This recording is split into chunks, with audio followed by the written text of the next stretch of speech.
Hello, Mathemaniacs. This is Mrs. Long, and we're going to look at some problems like the Cycle 3, like what you'll find on the Cycle 3 Week 3 quiz. I have some really good news for you, and that is that this will be the last quiz you take this semester. You will have one more test. You'll have a Unit 7 test. You will also have your semester exam, but this is the last quiz of the semester, so things are wrapping up. Now is the time to check the grades tab in our class home on the OHS and see if there's any grades that you need to bring up. Maybe you missed an assignment along the way. And then you can go to the catch-up module in the OHS and find not only the assignment, but also the recording that goes with it. So hopefully that'll be helpful to you. All right, let's dig into this guy. Make sure you get 100 here. All right, first we're going to talk about proportions. This is like number 1 on your quiz. And here they tell me to solve for K. Remember that we solve proportions by cross multiplication. We are going to cross multiply. So I get 7 times K. I'm going to write it out over here. 7 times K equals 12 times 8. So I'm just going to stick that in my calculator. I'm going to say 12 times 8. What do you get? 96. I'm going to divide both sides by 7.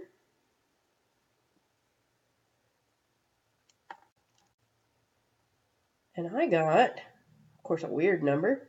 These 7s cancel out. So I get K equals, I got about 13.7.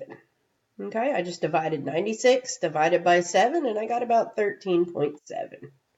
All right, I hope that helps. Let's look at number 2. And remember, what you might want to do is just pause me in between each question so you can go and take yours. What is the address of element -3 in matrix F? Well, let's talk about matrices for a second. We know that matrices are defined by their dimensions, and the dimensions are just rows by columns. And we know that addresses for an element are the same way. We're going to put lowercase f and then row by column, row by column. So here I've got lowercase f, and I know that my element is -3, so I'm just going to go up here and I'm going to circle it. Now, I know I have row 1, row 2, row 3, so it's in row 3, and it's in column 1, 2, 3. It's in column 3. So here, the address of element -3 is F33.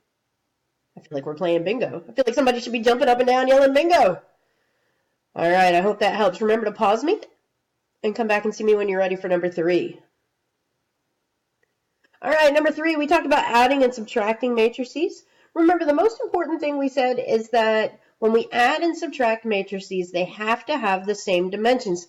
So I always go and label my dimensions first.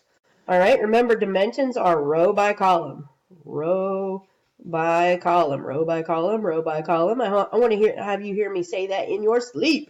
Row by column. So here, how many rows do we have? I have 3 rows and 1 column. Same here, 3 rows, 1 column. So I can add, and I just add the corresponding parts. So here, I'm going to add -1 to 0, and I get -1. Here, I'm going to add 3 to -2, and I get +1.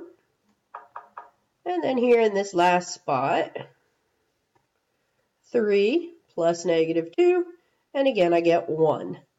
So we are done with that guy. All right, so let's head over to the very last problem, number 4. In number 4, we're going to do scalar multiplication. Remember, that's when we have a matrix, and we multiply it by a digit on the outside, okay? So I'm going to multiply each one of these by 5. So 5 times 3 gives me 15.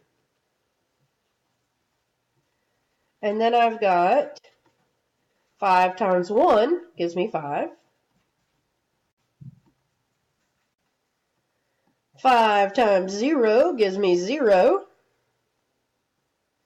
And finally, 5 times -2 gives me -10. All right, hopefully you've had a chance to pause, rewind, and go through all the questions on your quiz. I hope you made 100. If not, go back and retake it. Watch that section of the video again, retake it until you get 100. I want everybody to have at least an 85 before the semester exam. That way, if the semester exam doesn't go as well as planned, we're safe. All right. So, you guys have a great weekend, and I will see you next week.